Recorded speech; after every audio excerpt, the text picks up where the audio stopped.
नमस्कार, मैं विजय पांडे और आप देख रहे हैं अपना मंथन न्यूज चैनल। इस चैनल के जरिए आज आपको हम एक ऐसे नेता से मुलाकात कराने जा रहे हैं जो इस क्षेत्र के दबंग कहे जाते हैं, यानी उनकी दबंगई और उनके बाहुबली होने की चर्चा जोरों पर। आप देख रहे हैं अपना मंथन न्यूज। नमस्कार, मैं विजय पांडे और आप देख रहे हैं अपना मंथन न्यूज चैनल। इस चैनल के जरिए आज आपको हम एक ऐसे नेता से मुलाकात कराने जा रहे हैं जो इस क्षेत्र के दबंग कहे जाते हैं, यानी उनकी दबंगई और उनकी बाहुबली होने की चर्चा जोरों पर लगी रहती है। उनका नाम है अशोक महतो जी और ये इसी गांव के हैं। ये परहोना गांव पत्री गांव प्रखंड के अंतर्गत है और हम अभी इस क्षेत्र में आए हुए हैं और उनसे मिलने जा रहे हैं। आखिर 2025 के विधानसभा चुनाव में उनकी रणनीति क्या होगी, क्या कुछ वो नया करेंगे, जनता के पास किस तरह से वो जाएंगे, अपने किन किन मांगों को लेकर के जनता उनको समर्थित करेगी, ये सारी बात हमारे चैनल के माध्यम से आपको सुनने को मिलेगा। हमारे साथ हमारे स्थानीय पत्रकार अनिश कुमार वर्मा जी हैं और बैठते हैं, देखते हैं हमारे नेता, हमारे ये जो अशोक महतो जी हैं, आखिर 2025 के चुनाव में 2025 के विधानसभा के चुनाव में उनकी क्या रणनीति होती है, ये सारी बातों को सुनवाएंगे। आखिर देखते हैं बातचीत के जरिए में आखिर वो क्या कुछ बोलते हैं। और एक बात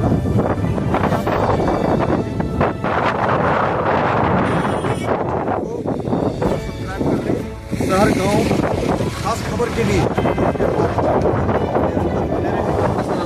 नाम क्या हो गया?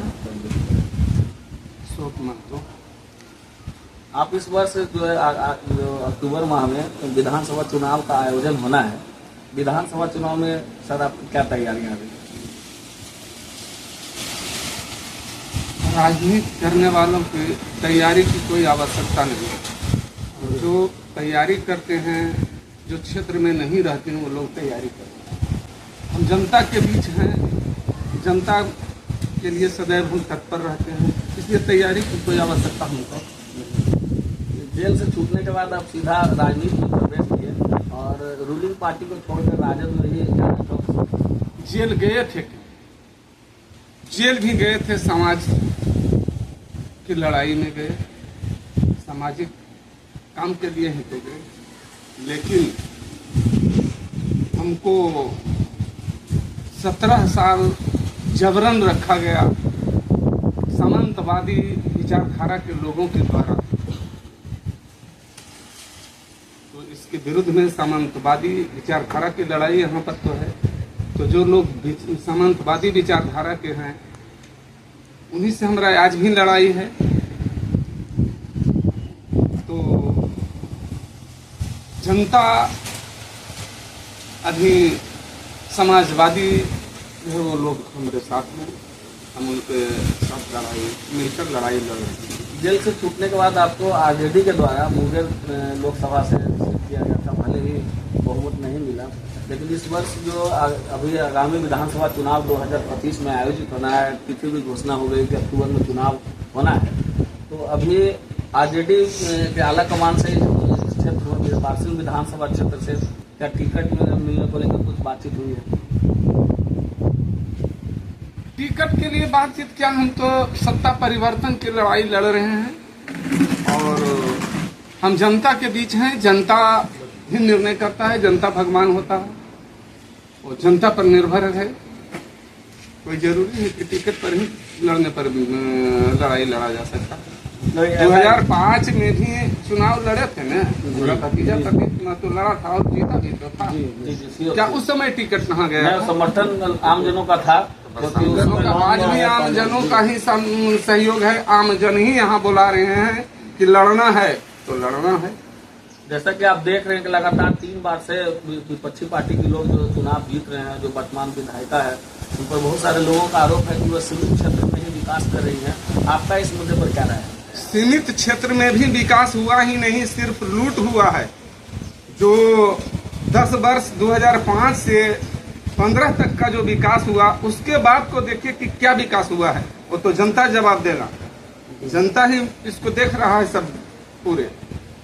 कि क्या विकास हुआ है। कहीं विकास हुआ ही नहीं। ये नहीं कि कोई खास जगह पर विकास हुआ, वो भी नहीं हुआ है। वहाँ भी लूट हुआ है, सिर्फ फंड का अंदरपाट हुआ है। यदि जनता इस बार विधानसभा चुनाव में अगर आपको समर्थन देती है तो आप बारसूर विधानसभा क्षेत्र की जनता के लिए क्या करेंगे? सदा तत्पर रहें और सदा तत्पर रहेंगे। काम को जो भी अधूरा काम जो 10 वर्ष में जो किया विधायक अर्जुन महतो किया जाएगा। क्योंकि आप देख रहे हैं कि पकड़ी वरामा लंबे समय से पूर्व विधायक प्रदीप महतो के ही सौजन्य से, उनके अथक प्रयास से पकड़ी वरामा को पुलिस अनुमंडल बनाया गया। पकड़ी वरामा की जनता चाहती है, खास करके ये अगर हम बात करेंगे तो पकड़ी वरामा के सीमित क्षेत्र में जो भी समझूवर्ती क्षेत्र है, खोवापुर हो गया, रोहरुपा हो गया या कुमोर हो गया, खास करके पकड़ी वरामा को पुलिस अनुमंडल से अनुमंडल बनाने की मांग है। इस क्षेत्र में आप अगर सरकार आपकी बनती है, आप जीतते हैं, तो क्या इस क्षेत्र में आप क्या करना चाहेंगे? जनता का मांग अगर है तो इस पर खरा जरूर उतरा जाएगा, लेकिन सबका सहयोग ये नहीं निर्णय करेगा। जब सबका अति होगा, इस पर विचार होगा, विमर्श होगा, नहीं बनाया जाए तो अवश्य बनेगा। आप देख रहे हैं कि बिहार में अपराध का ग्राफ काफी बढ़ा है। 2 वर्ष की बच्ची के साथ भी बलात्कार जैसी घटना हुई और उसको अस्पताल में PMCH में बेड नहीं मिला और जिसके कारण एम्बुलेंस पर ही उसकी मौत हो गई। तो अभी वर्तमान सरकार के प्रति आपकी क्या राय है? देखिए, सरकार तो कहा जाता है कि अति माने पिछड़े वर्ग का है, लेकिन पिछड़े लोगों का ये सरकार नहीं है। ये सरकार सामंतवादी विचारधारा के लोगों का है। सामंतवादी विचारधारा से घिरे हुए हैं आज के जो मुख्यमंत्री हैं। उन्हें समझ में नहीं आ रहा है कि क्या कर रहे हैं, किस विचारधारा से आकर वो बने हैं, कैसे बने हैं, वो भूल चुके हैं। इसलिए सत्ता परिवर्तन का लहर है। क्या लगता है सत्ता परिवर्तन होगा? सत्ता बिल्कुल परिवर्तन होगा। कहीं नामो निशान नहीं रहेगा विरोधी का। जो सरकार में अभी हैं उनका नामो निशान मिट जाएगा। इंतजार करिए 2-4-6 महीने का। 2-4 महीने में तो चुनाव होगा बस। लोग आपको अभी इस क्षेत्र में बाहुबली के नाम से जानते हैं। क्या आपको ऐसा बोलने पर आपको बुरा नहीं लगता? कैसा लगता है? कैसा अनुभव है?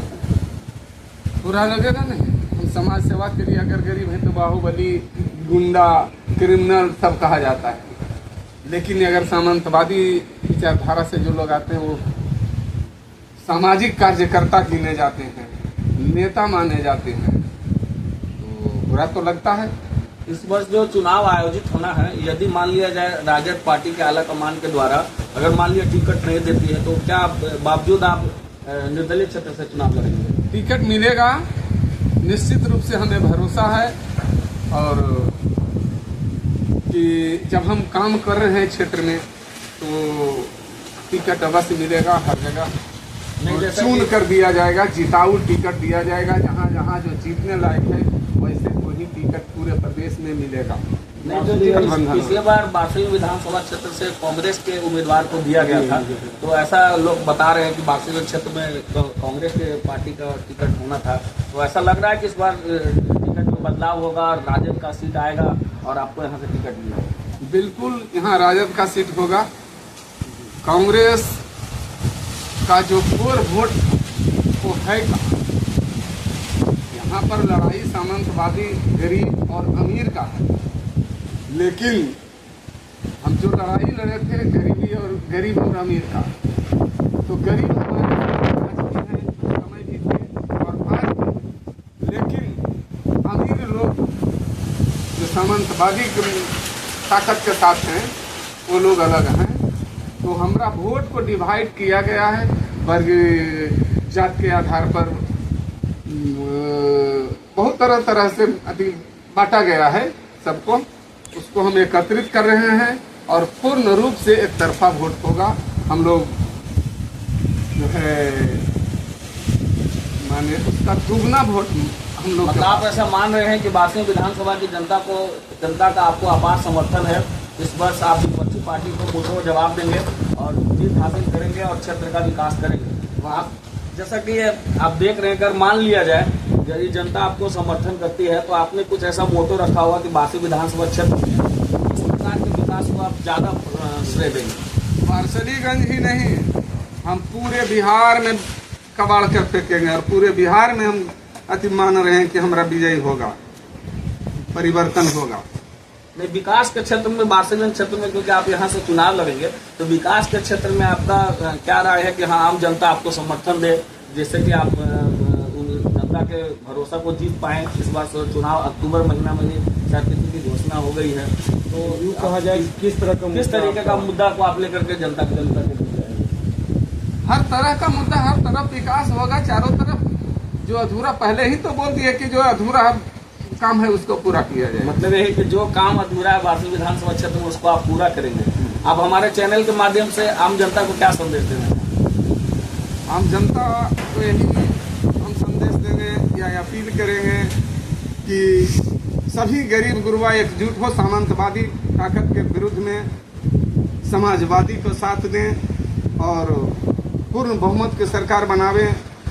जिस समय परिवर्तन का राज था उस समय परिवर्तन का समय था, परिवर्तन खत्म हो रहा था, उस समय उसे जंगल राज कहा गया था। यही सामंतवादी विचारधारा के लोग कहकर इतना दिन सत्ता में रहे हैं, 20 साल से सत्ता को चला रहे हैं, सरकार को चला रहे हैं और फिर परिवर्तन का समय आया हुआ है। परिवर्तन फिर होगा तो फिर जंगल राज ही कहेगा। अगर कोई छुरा भोगता है, किसी को मार रहा है तो उसको अगर सहन करते गया तो वो मंगल राज है, और अगर उसका प्रतिकार किया, विरोध किया तो जंगल राज हो जाता है। तो अपना हक के लिए लड़ाई लड़ता है तो जंगल राज हो जाता है ना। बिहार की जो व्यवस्थाएं हैं, खास करके अगर हम अस्पताल की बात करेंगे और शैक्षणिक व्यवस्था की बात करें तो कहीं ना कहीं काफ़ी कमी आई है। ऐसा देखा जा रहा है कि पिछले 15 साल बनाम अगर इस 5 साल को हम लोग देखते हैं तो बिहार में काफ़ी प्रोग्रेस भी पीछे चल रहा है, कई आपराधिक घटनाएं घट रही है। इस पर आप क्या कहना चाहते हैं? ये अफसरशाही है, अफसरों का सरकार चल रहा है, अफसरों के द्वारा ही चलाया जा रहा है। अफसर हावी हैं, आम जनता से कोई लेन देन नहीं, लूट हो रहा है, सब जगह बंदरबाज हो रहा है, यही तो चल रहा है हर जगह। वर्तमान सरकार के द्वारा जो शराबबंदी का इस पर अंकुश लगाया जाएगा। हम लोग का सरकार आएगा तो जैसे कि अभी देख रहे हैं ना कि बिहार में शराबबंदी है, लेकिन शराबबंदी क्या है तो दिख रहा है लोगों को कि जैसे भूत और शराब दोनों बराबर है। क्योंकि सरकार का भले ही शराबबंदी है, निश्चित रूप से लोग मानते हैं कि अब बिल्कुल विफल है। शराब पूरे तरीके से पूरे बिहार में जहाँ बिक्री हो ही रहा है, भले ही पुलिस आए दिन छापेमारी कर रही है, लोगों को पकड़ रही है, जेल भेज रही है, लेकिन फिर भी इस पर अंकुश नहीं लग पाया। आप बिहार की सरकार की जो शराबबंदी उस पर क्या कहना चाहते हैं? ये शराबबंदी नहीं है, गरीब बंदी है। गरीबों को बंदी बनाया गया है सिर्फ, और अमीर लोग लूट रहे हैं। इसमें जो व्यवसाय चल रहा है अमीर लोग ही तो कर रहे हैं, और अमीर लोगों को छूट दिया गया है। गरीब गुरबा जो था वो सबको दबाया जा रहा है। क्या थोड़े ही शराबबंदी से बंद हो रही है, उससे ज़्यादा आज होम डिलीवरी चल रहा है हर जगह। ये तो राइट है कि हाँ निश्चित रूप से लोग ऐसा जानते हैं कि शराब डिलीवरी हो रहा है। भले ही सरकार शराब को बंदी को मानती है, तो भी अपना पीठ थपथपा रही है कि हाँ शराब बिहार में बंद है और बिहार की जनता शराब मुक्त बिहार मान रही है। लेकिन कहीं ना कहीं इस पर सरकार का भी अंकुश है, आपको मानना यही है। और जो पुलिस पदाधिकारी भी इस क्षेत्र में पहल कर रहे हैं, लेकिन भले ही शराब बंद नहीं हो रहा है।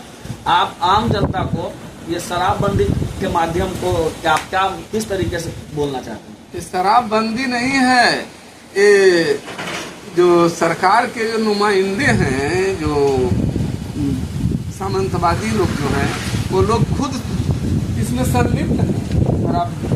आपका मानना है कि सरकार के द्वारा चलाया जा रहा है, सरकार के द्वारा बेचवाया जा रहा है छुपे रूप में।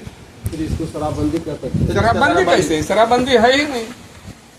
ये तो दिग्भ्रमित किया जा रहा है, जनता को मूर्ख बनाया जा रहा है सरकार के द्वारा। यदि राजद की सरकार आती तो क्या बिहार में जो अभी वर्तमान सरकार जो है ये शराबबंदी को मान रही है, तो उसमें क्या कुछ संशोधन की भी जरूरत है? बिल्कुल इसमें संशोधन होगा। शराबबंदी को आप अच्छा मान रहे हैं? संशोधन होगा या हाँ, शराबबंदी? शराबबंदी तो होना चाहिए, लेकिन इस तरह से नहीं होना चाहिए।